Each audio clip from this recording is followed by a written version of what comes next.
ஆசியாவின் வயது முதிர்ந்த பெண் யானை வட்சலா நேற்று இந்தியாவின் மத்திய பிரதேச மாநிலத்தில் உள்ள பன்னா புலிகள் காப்பகத்தில் இறந்தது. அந்த யானை கேரளாவில் இருந்து மத்திய பிரதேசம் வரை 100 ஆண்டுகளுக்கும் மேலான தனது வாழ்க்கை பயணத்தில் டாடிமா நானிமா என்ற பெயர்களிலும் விளங்கி வந்தது. உடல் உறுப்புகள் செயல் இழந்ததால் கால்நடை மருத்துவர்களின் கண்காணிப்பில் இருந்த பன்னாவின் பழமையான மற்றும் மிகவும் பிரியமான யானை தனது இறுதி மூச்சை விட்டதாக வனத்துறையின் மூத்த அதிகாரி தெரிவித்தார்.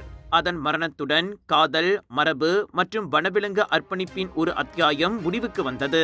இந்தியா மட்டும் இன்றி அனைத்துலக சுற்றுப்பயணிகளுக்கு ஈர்ப்பான விலங்காகவும் வட்சலா திகழ்ந்தது.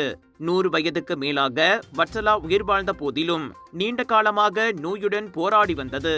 யானை குட்டிகளுக்கு வாழ்நாள் முழுவதும் பராமரிப்பாளராகவும் ஒரு மருத்துவச்சியாகவும் அந்த யானை இருந்து வந்தது. அது தனது இறுதி நாட்களை ஹினௌதா முகாமில் கழித்ததோடு அங்குள்ள வன ஊழியர்கள் அதனை அன்புடன் பராமரித்து வந்ததோடு அதன் இறுதி சடங்குகளை மிகவும் மரியாதையுடன் நடத்தினர்.